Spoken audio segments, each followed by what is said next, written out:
Hello, everyone. Welcome to another episode of the Dugout podcast. This is your host, Prince, and we also, of course, have Jordan Mays. And this episode, I am very, very excited for it. I'm glad we're finally doing it because this episode is going to be all about Black radical perspectives on James Baldwin, thinking about the question of whether or not some of his work, his writing, his legacy can be considered Afro-pessimist. So we're going to be breaking down a few different pieces of media by him, about him, and kind of running through a bunch of our questions and considerations. And we'll dig a bit more into what the episode is going to be about after we talk a little bit about who was James Baldwin in the first place. So to start, to give a basic biography, James Baldwin was born in 1924 in New York City, in Harlem, New York. Growing up, his childhood involved a lot of poverty, and his stepfather, David Baldwin, was a preacher. And so he grew up in a very kind of religiously conservative household. He had damn near 8-9 siblings, and he was the eldest. Around his teen years, he actually became a childhood preacher. His relationship was so bad with his father, who was also a preacher, that he kind of became a preacher in competition. And around this time, he fell in love with writing. As he came of age, around the age of 24, James Baldwin went to Paris for the first time, where he would eventually live for years and years, and he would go on to publish notable works like Go Tell It on the Mountain, Giovanni's Room, Beale Street Could Talk are some of his prominent novels. And he also published many different creative nonfiction works like The Fire Next Time, The Devil Finds Work, Evidence of Things Obscene. I'm listing off a lot of these things because I've been researching him a lot lately. And I think what is really notable about James Baldwin as a figure is that he was openly queer. His novel Giovanni's Room was one of the first big pieces of literature that featured like a homosexual relationship out in the open. James Baldwin was a really big social critic, political critic of U.S. imperialism, of colonization. He advocated for all sorts of freedom struggles. He would return to the U.S. to advocate for different civil rights related events. He also collaborated with the Black Panther Party at different times in his life. And his queerness also, he faced a lot of homophobia, whether it be through folks like Eldridge Cleaver and the Black Panther Party, or folks in the civil rights movement, or even white people out there. And so I think for many, many people, James Baldwin is a radical, revolutionary kind of writer who also has a good amount of criticisms against him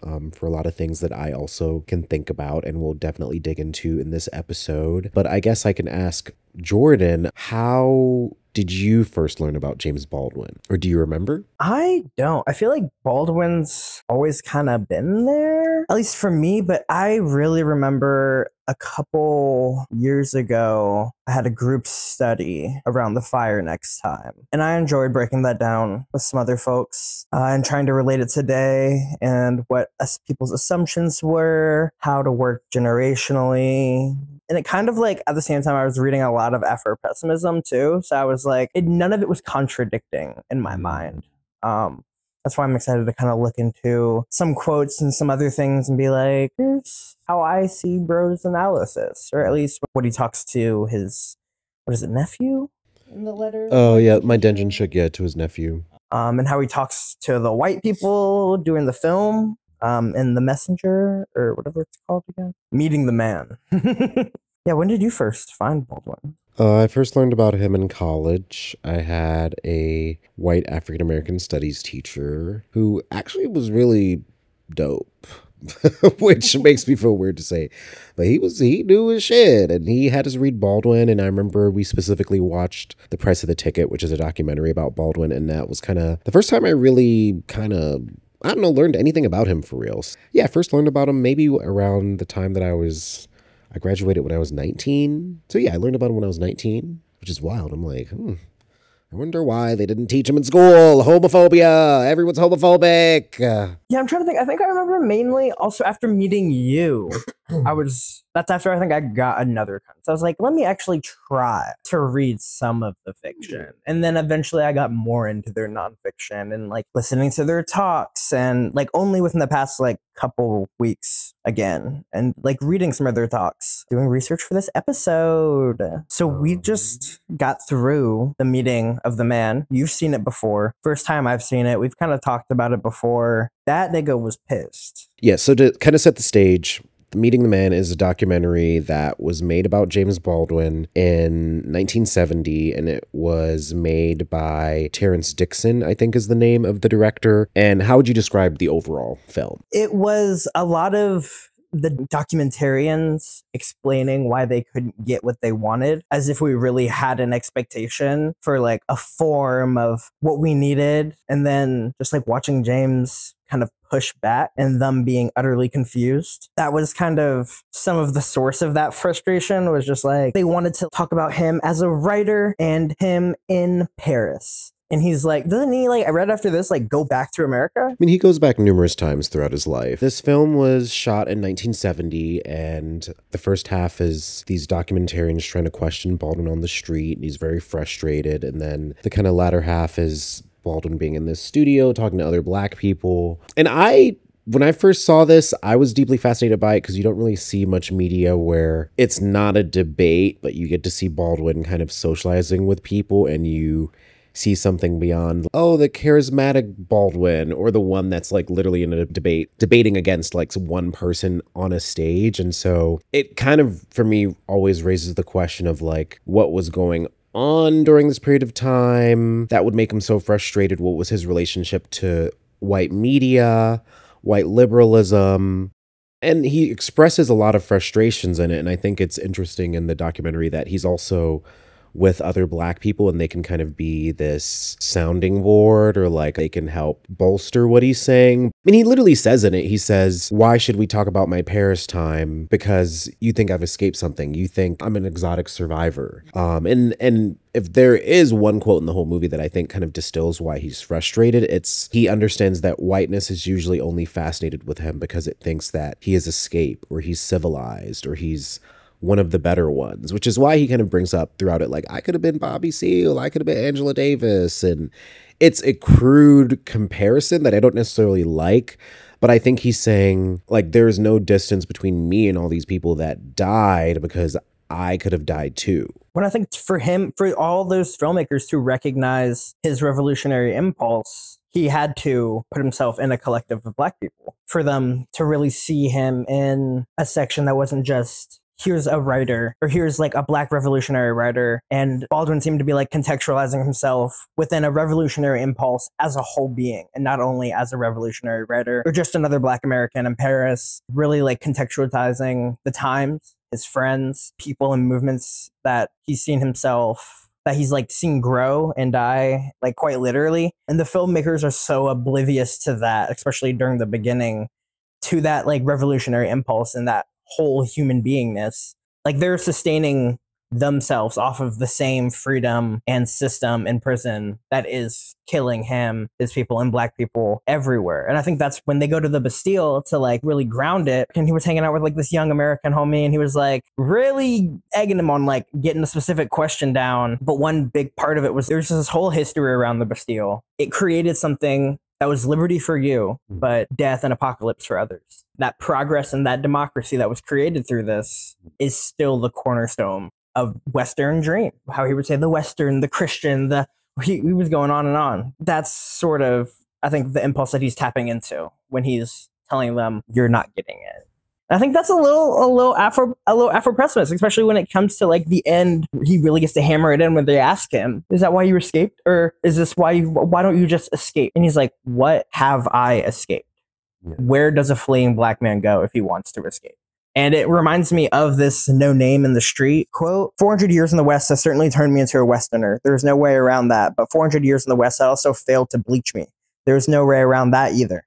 And my history in the West had for its daily effect placed me in such mortal danger that I had fled all the way around the corner to France. And if I had fled to Israel, a state created for the purpose of protecting Western interests, I would have been in yet a tighter bind. On which side of Jerusalem would I have decided to live? In 1948, no African nation, as such, existed and could certainly neither have needed nor welcomed a penniless Black American, with other possible exceptions of Liberia. But even with the Black overseers, I would not have lasted long on the Firestone rubber plantation. And I think that's the global revolutionary impulse he's really like finding and placing himself in. You bring up that quote. Meeting the Man was filmed in 1970. No Name in the Street was published in 1972.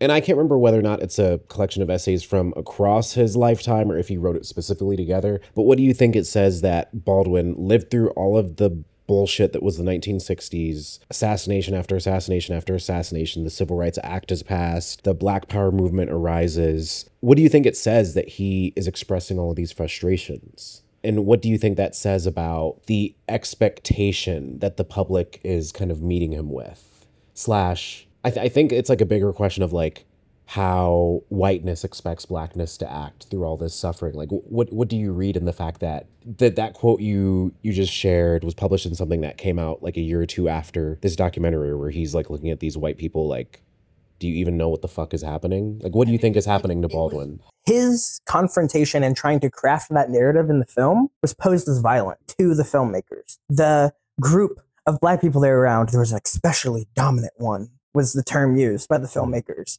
to describe who Baldwin was hanging out with. You could see them grappling with like really putting that into somebody else's perspective. Doing it for a white person, at least with a white person, is very different from how their other work is portrayed, because they said, nobody forced me to write. I am a writer. And that's them putting themselves and what they see and what they analyze and what they want to build on a page, and then letting the world be a part of the conversation of a story or of having literature. Some of the other projects are a little different. So I think I kind of just see that attempt and then how it's actually framed by the white world. I mean, what else to do but then let them make this movie about them? He didn't even let them get the shots they needed of him just walking around Paris in certain places, because he did not want a certain film or narrative to be told. He wanted to be contextualized as in a global scene in that impulse versus, oh, look at this exotic famous person. They escaped. Now they're living their life. Like, is it better over here? Is it not? Tell us how it's not better then. Oh, please. Like, we'll do anything. We just need you to tell us. But didn't we already make a scheme and a plan, and you don't want to go with that anymore? I also think the whole setup of the documentary is interesting, because I'm like, part of me is like, why did Baldwin agree to this? I get it. Like, sometimes you're like, oh yeah, why not? And of course he's had this long career. He's done so many interviews, XYZ. But part of me was like, why even do this? But then I'm like, maybe he wanted the confrontation on film. Maybe he wanted to make these people uncomfortable in order to create a different kind of product. Because I guess I also think of how it's interesting that if you look at the nonviolent strategy, peaceful nonviolent strategy versus the militant violent direct action strategy, if you're looking from civil rights to Black Power movement, I think about the fact that Baldwin did try to align himself with the civil rights movement at the time because it's what made sense to him.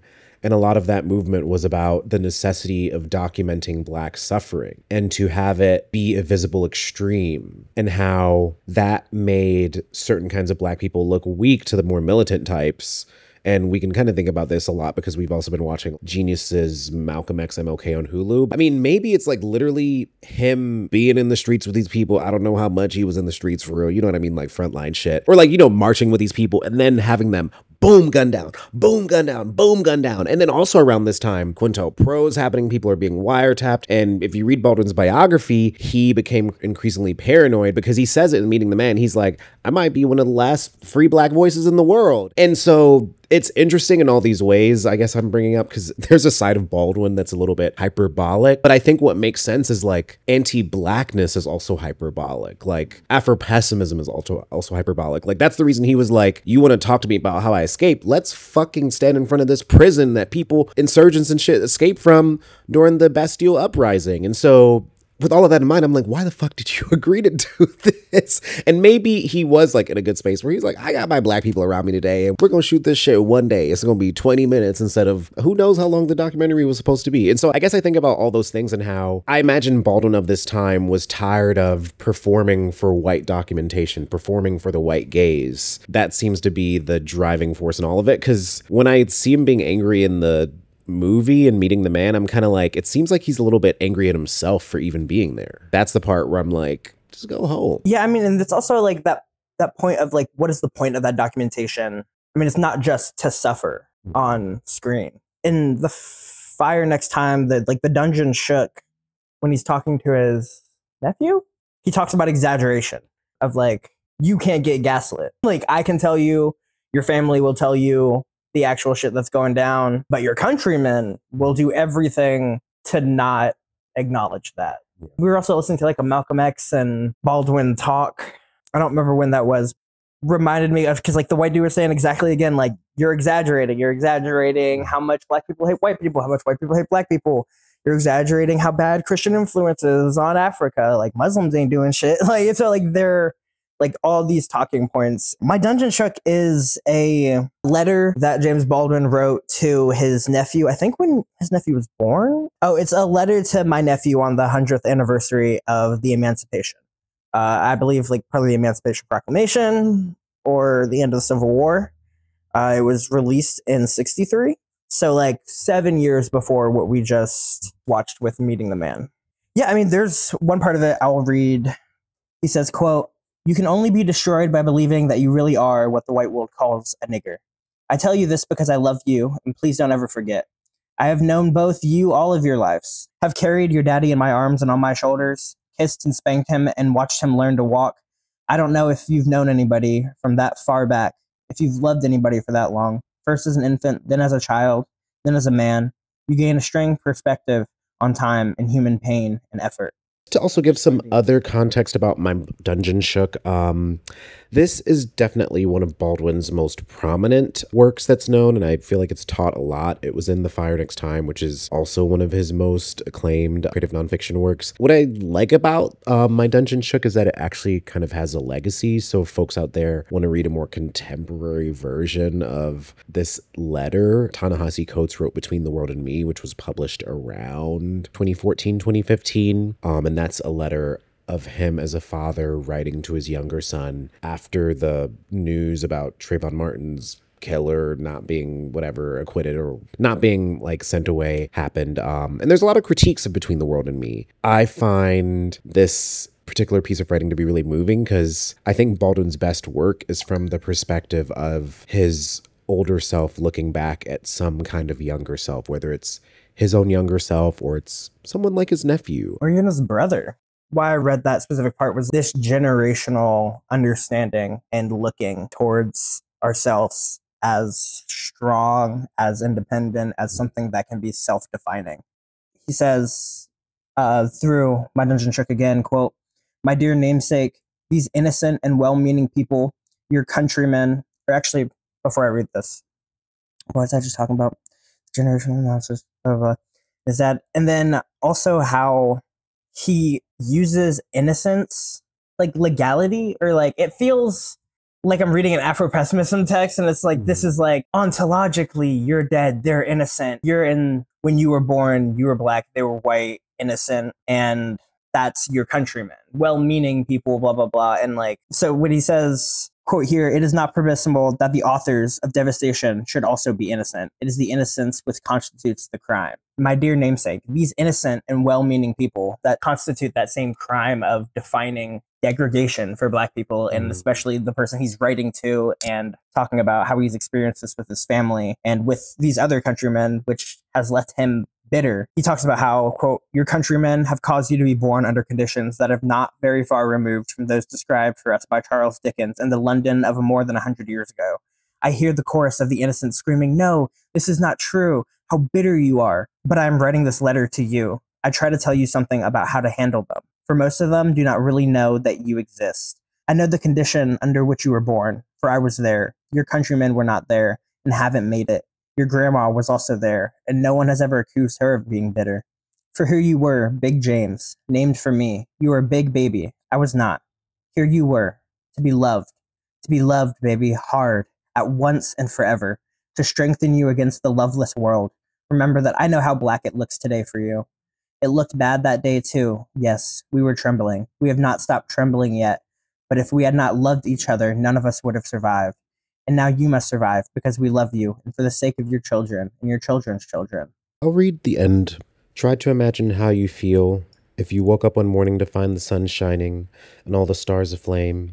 You would be frightened because it is out of the order of nature. Any upheaval in the universe is terrifying because it so profoundly attacks one's sense of one's own reality, while the black man is functioned in the white man's world as a fixed star, as an unmovable pillar, and as he moves out of his place, heaven and earth are shaken to their foundations. You don't be afraid. I said that it was intended that you should perish in the ghetto, perish by never being allowed to go behind the white man's definitions, by never being allowed to spell your proper name. You have, and many of us have, defeated this intention, and by a terrible law, a terrible paradox, those innocents who believed that your imprisonment made them safe are losing their grasp on reality. But these men are your brothers, your lost young brothers, and if the word integration means anything, that is what it means, that we, with love, shall force our brothers to see themselves as they are, to cease fleeing from reality and begin to change it. For this is your home, my friend. Do not be driven from it. Great men have done great things here and will again, and we can make America what America must become. It will be hard, James, but you come from sturdy peasant stock, men who picked cotton and dammed rivers and built railroads, and in the teeth of the most terrifying odds, achieved an unassailable and monumental dignity. You come from a long line of poets, some of the greatest poets since Homer. One of them said, "The very time I thought I lost, my dungeon shook and my chains fell. You know and I know the country is celebrating 100 years of freedom, 100 years too soon. We cannot be free until they are free." This has the same problem I have with a lot of James Baldwin's endings. You read some Afro-pessimism in there, but then at least this era of Baldwin, which I think is different than the 1970 era of Baldwin, which I think can be read as more Afro-pessimist. This era of Baldwin is saying, yeah, they can fuck us and torture us and kill us and brutalize us, but they're also our brothers. We have to help them. And I mean, it's literally the last line. We cannot be free until they are free. And so I think this is beautifully written, but just like a lot of Baldwin, there's a lot of truth to it. But I think his level of skill with writing can kind of lead you to a conclusion that you don't even agree with, because you just said, I love this ending. And I'm like, this is talk about we gotta love white people to our freedom. I think it gives a humanism. It gives a humanism towards a certain line of logic that he's demanding. He's saying, we need to love our brothers because that's the only way we're going to be free. If we hate them, we can't be free. Do you agree with that? Who are we hating? Why I like that ending is because it is a callback to earlier in it, where he defines acceptance and integration, when he says, quote, "Please try to be clear, dear James. Through the storm which rages above your youthful head today, about the reality which lies beyond the words acceptance and integration, there is no reason for you to try to become like white people, and there is no basis whatever for their impertinent assumption that they must accept you."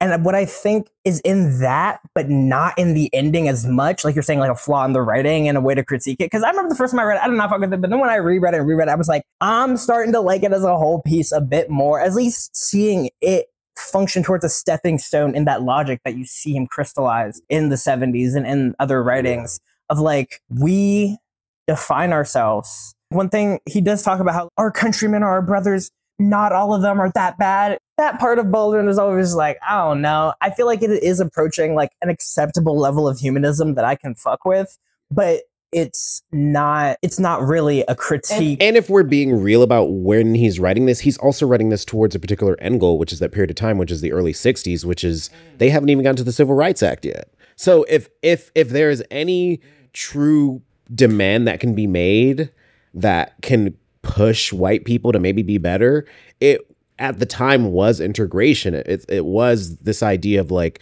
racial equality. I'm a human being, you're a human being. In that context, I think it makes sense. And I think that's what is weird and interesting about reading Baldwin through certain radical lenses. Because I guess also maybe this is just a general question, even with this work in mind. Would you consider Baldwin a radical writer, a revolutionary writer? Like, what kind of political tonality do you read in what he's saying? Like, because I think he does argue Black liberation. I think he is demanding equality in a better world, but I'm like, what positionality do you place him in as a writer politically?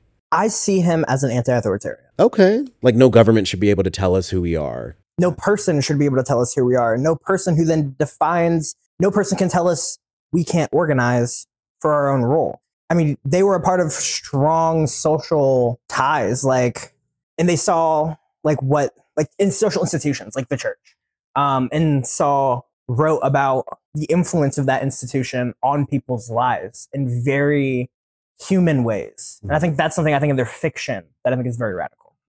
And mind you, I will kind of say, to give some context, by this time, by the Fire Next Time, Baldwin is really well known on a like national scale, also as well kind of global, because his writing did reach a lot of significance in Europe. He was in resistance to how people portrayed him because he traveled internationally. And I feel like a lot of his writing around this time was trying to embed himself with the struggles that were happening in the US. Because, I mean, he was gone a lot. He would come back and advocate. There's a part of this that I read where I'm like, I feel like he's... like, this feels very prolific in a way. And I guess it also is in line with his whole idea of what an artist is. His idea is like, an artist should bear witness and reflect the times. I don't know, when I read Baldwin, sometimes I'm like... I guess I need to read literally all of his stuff. Reading this, I'm like, oh, you want America to succeed. And succeed meaning like to be better and to be its best version.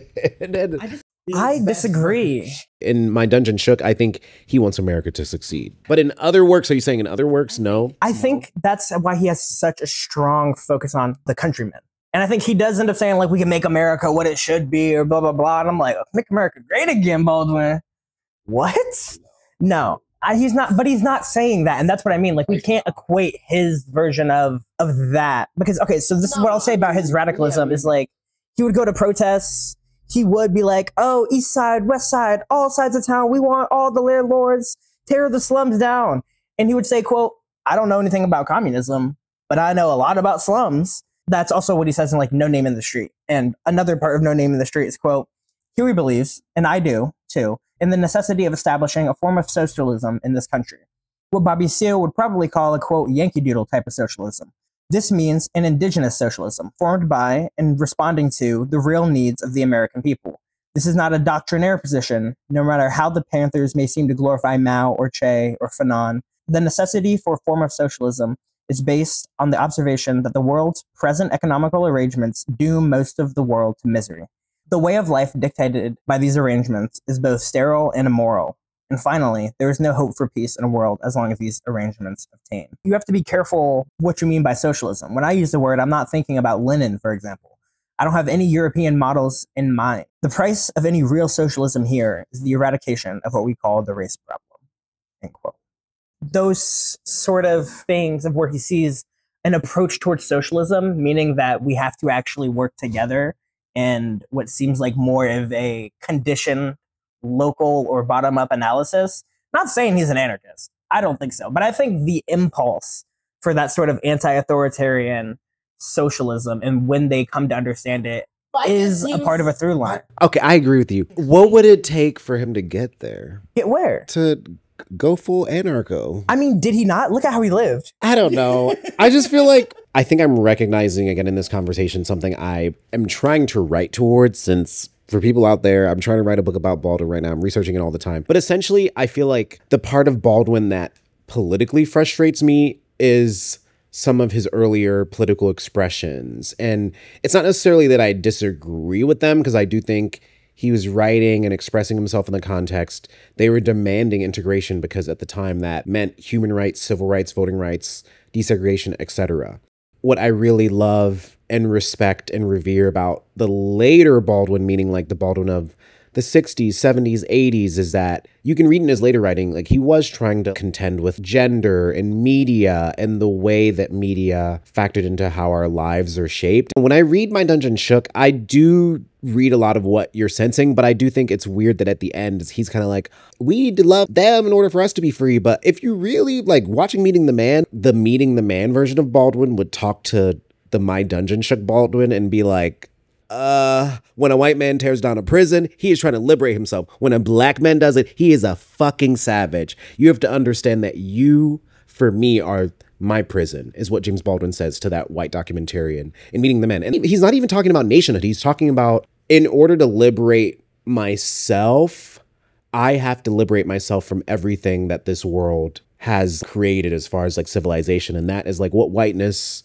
on a lot of levels has produced. And that Baldwin to me is much more Afro-pessimist, if there could be one. I'm just really interested in the later Baldwin because I think younger Baldwin is trying to coach people into how do we survive this, or how do we deal with this racial suffering? How do we survive it? And I think the later Baldwin is like, how do we get restoration? What does reclamation look like? Or I don't know, all of these things. Because also, if I'm thinking of Baldwin's biography, later on in his life, he did kind of try and really hone in on like, I'm a Black artist, as opposed to earlier years, he'd be like, I write about like race, but I'm a writer. I don't know. So I think even like the way his relationship to identity, do you know the Baldwin quote where he's like, I can't be a pessimist because I'm alive? I mean, that's a Baldwin that didn't see MLK, Malcolm X, Medgar Evers, Kennedy, all these other fucking people get murdered. And so I also think about like how death taught him just as much as love could in a lot of ways, like especially in the later years of his life. Because if you really look at his work, he is kind of advocating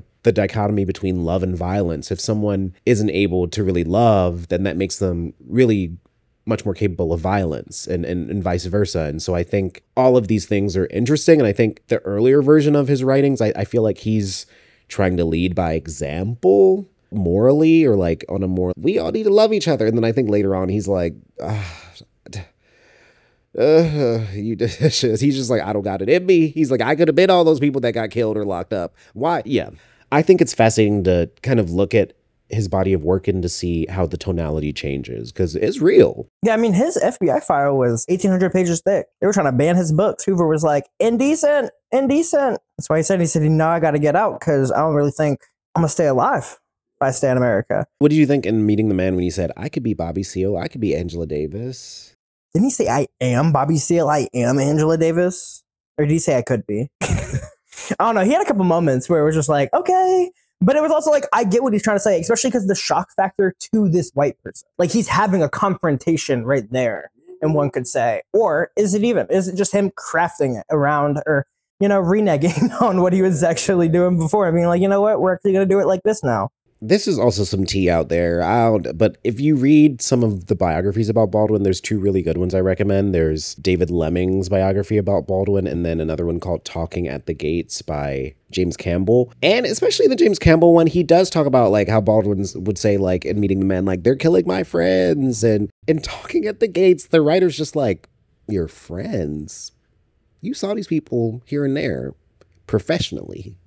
You call Malcolm X your brother. I mean, y'all debated on stage together, but you never really kicked it, got drinks, had dinner, kikied with each other's families. And so I do think Baldwin is smart, because even in his hyperbolism, you can't really say it's not true, because like he is sort of a peer in a certain way. But that's why I also think it's interesting. And I also wonder what you think about this. In Meeting the Man, he resists wanting to talk about his writing. He's just like, let my writing work for itself. And it seems like he doesn't want to be boxed in anymore. And I think he's saying like, y'all think I'm just a writer? I'll fucking lay it down for you. And something about that to me is, I'm like, are you angry at yourself that you let people box you in before, and that's why you're snapping back hard now? I don't know. It's just very interesting to me. I wonder how many times he was asked the same exact question by every single fucking interviewer. And at a certain point, he's like, I don't want to fucking talk about me gallivanting around fucking France. Let's talk about what's going on in the world.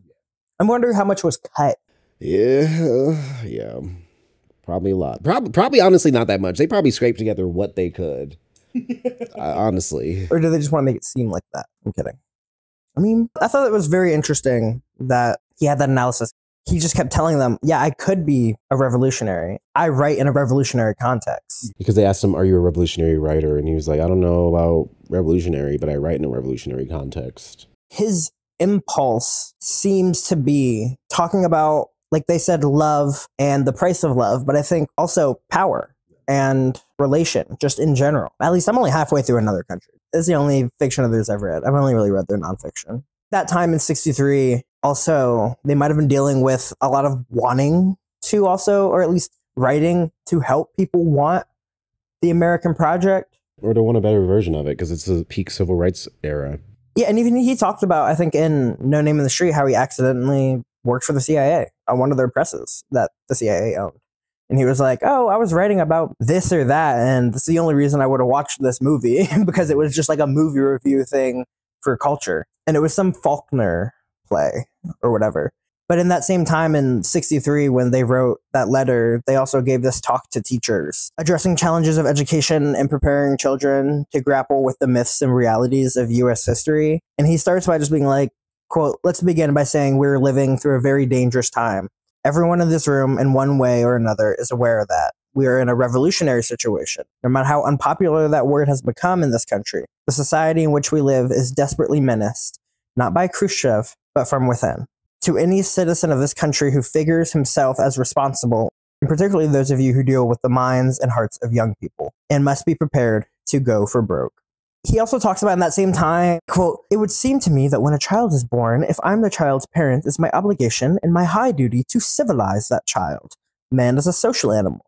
He cannot exist without a society. A society, in turn, depends on certain things that which everyone within the society takes for granted. Now, the crucial paradox for which confronts us here is that the whole process of education occurs within a social framework and is designed to perpetuate the aims of society." And what he's talking about, what not talking about, is like, to civilize a child in America means to make them ready for white supremacy. How do we do that as human beings if we're also living in a society that builds frameworks, and these frameworks are dominated by people who don't want us to know things, and their aims that they're meant to perpetuate or to keep certain folks down? So how do we as educators do that and still civilize a child? Is civilizing a child the purpose of education? And then he goes on and talks about like what he thinks about the purpose of education, how American identity is a series of myths. He says, quote, "What passes for identity in America is a series of myths about one's heroic ancestors," end quote.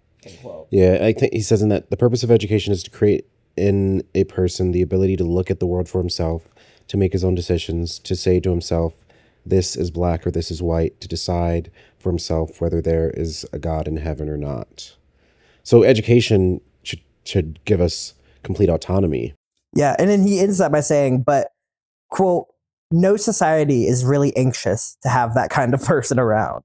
What societies really, ideally, want is a citizenry that will simply obey the rules of society. If a society succeeds in this, that society is about to perish. The obligation of anyone who thinks of himself as responsible is to examine society and try to change it and to fight it. And no matter what risk, that is the only hope society has. That is the only way societies change," end quote. And I agree that it does start at education, but really what can educators do within the social framework? How do they organize? This kind of brings me back to when I got into an argument with a Chicago union person about how do we organize other things outside of the union, or is everything inside the federally recognized unions and has to address those limitations? Yeah. Or is there a use for auxiliary organizations? And they were just like, no time to think about that. You're like, no time. We could build mutual aid organizations in unions. Unions just got to be ready to have the federal little cord cut, have the NLRB not really be on their side, which we've had to do for a long time. So what does that really mean? Yeah, how do you change it? Can the master's tools dismantle the master's house? How do you sustain ourselves?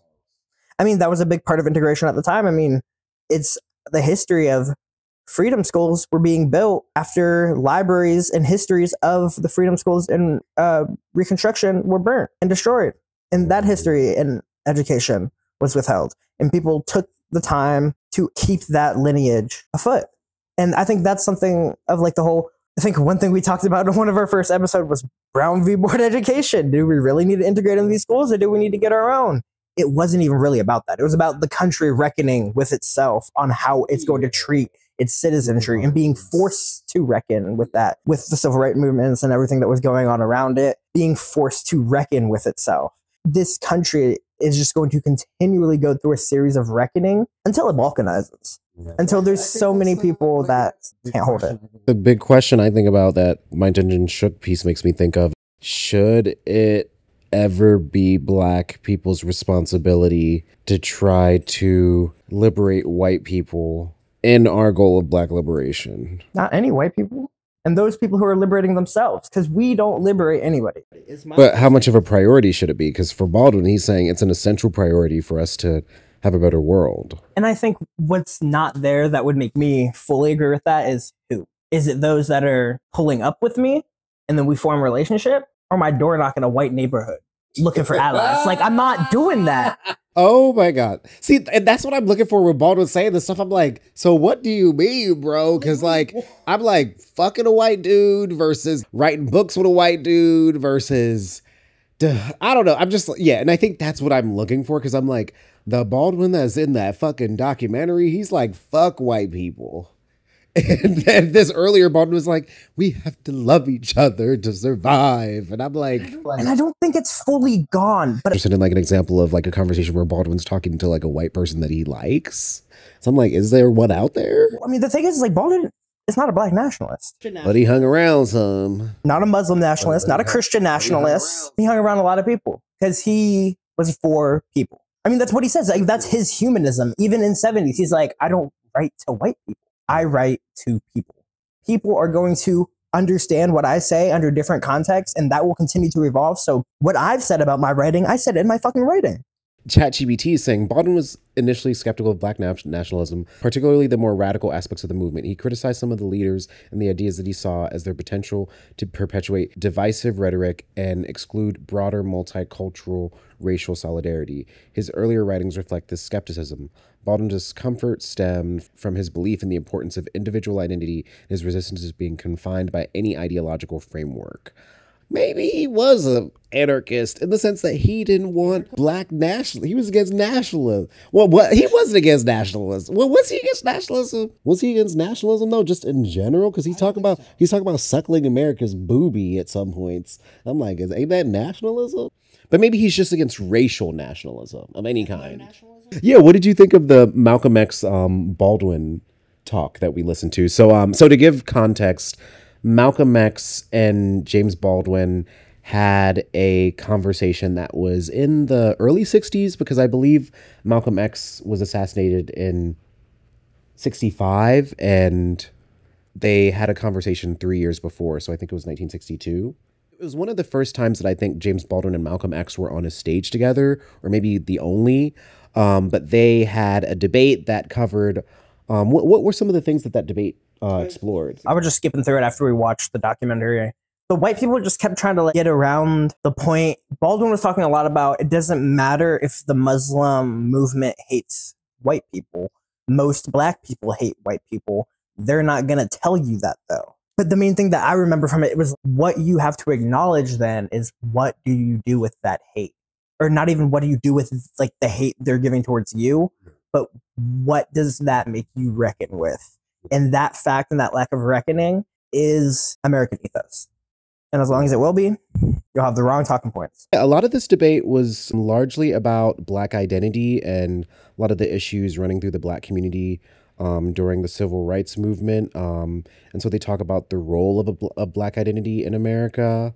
What I found interesting is that they both had a lot of commonality. Like, I mean, they used different language, but you can definitely tell throughout the debate, sometimes Malcolm X would say something and then you could kind of see that James Baldwin would kind of like double team or like reinforce what Malcolm X was saying or like recontextualize it, which I thought was really interesting. I was like, okay, besties. We've had a great conversation about James Baldwin, and I think to kind of center us out as we're ending, I think Baldwin is an immensely interesting and necessary figure to unpack for a lot of different reasons. I don't think there are a lot of queer black writers that are kind of in the mainstream's eye that spoke so ardently against so many facets of the American project, that spoke against colonialism, that tried to really advocate in a way that was true to him on an artistry level in terms of like reaching this certain level of acclaim. And then also for people that might not know, this year, August 2nd, 2024, hopefully we come out with this episode by then, is James Baldwin's 100th birthday. And I mean, we've talked about this on the podcast a bit before, and I've also talked about this a lot on my YouTube channel, but I think we're definitely in, of course, an election year, an era where the whole struggle to make identity politics important in the first place was to kind of like allow people to speak for themselves, but now it's being yielded by the elite, by the right wing, by conservatives. against us or as ways to kind of flatten our movements or the complexity of our suffering. And we can see in media how so many biopics are coming out, and these tellings of history are really not only doing a disservice to what actually happened, but they're literally operating to help the elite profit while also misguiding us. And this is all necessary for me to mention because there is a biopic currently being made about James Baldwin by Byron Allen Media Group, and the actor and the actor Billy Porter is slated to co-write it, lead act in it, and he is an ardent Zionist, has done numerous interviews, and is really using his queer trauma and kind of this individualistic idea of progress to really shit on James Baldwin's legacy. And I think if we look at Baldwin, and even in the critiques that you can offer to Baldwin, like maybe he didn't talk about women enough, or he didn't acknowledge like the complexity of gender, maybe he was a little bit too patriotic. In the least, Baldwin was committed to a more collective vision of how we could all hold ourselves more accountable, hold each other more accountable. And to do that seriously over decades, over your lifetime, to have your work represent that is really, really important. I also think a lot of people use Baldwin now to kind of pacify themselves, kind of like how people use Martin Luther King quotes anytime it's like fucking Black History Month. And I'm like, Martin Luther King was actually like pretty radical in a lot of ways in terms of like his place and context in history. And so even with Baldwin, there's a lot more to be explored. And I think this episode is only one piece of hopefully folks that are listening to learn more, read more. I would personally recommend for folks that want to dive into him. There's a lot of great documentaries about him. Thinking of Meeting the Man, The Price of the Ticket, I'm Not Your Negro is kind of more of a classic. I teach that sometimes. And of course, there's all sorts of amazing books and literature out there by him, about him. He also wrote a screenplay about Malcolm X. That's cool. That's called One Day I Was Lost. But yeah, your thoughts for the outro? I think Baldwin is a very complicated figure in history, and I think everyone is, especially someone so documented. It's interesting to see their perspective on things throughout the years and how it changed and how they evolved. I think there should be more critical study, though. It is one of those things where it's like, you don't really get it in high school. And you put this in front of some high schoolers, if they actually get into it, they'll be scream arguing at each other during that English class. Thank you, everyone, for listening to another episode of The Dugout. If you want to support our podcast, find us on social media at The Dugout Pod, on Instagram, on TikTok. You can also listen to this podcast on Spotify, Apple Podcasts. If you're listening on any of those platforms, please like, subscribe, rate us, give us a good review, especially on Apple Podcasts. According to our emails, we're on the charts in Romania. I'm trying to get in the charts in the United States of KKK America. So yeah, find us there. And are there any future announcements for The Dugout? Do we have anything in the works that we want to hint to people about? If you haven't listened to it already, listen to that Lucreta McEvil episode. More collabs coming. And don't forget to check out that Patreon at The Dugout Pod as well. Yeah, I guess that is something to tell people.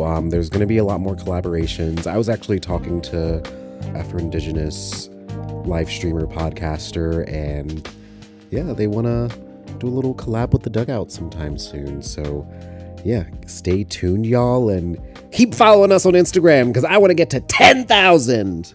Bye.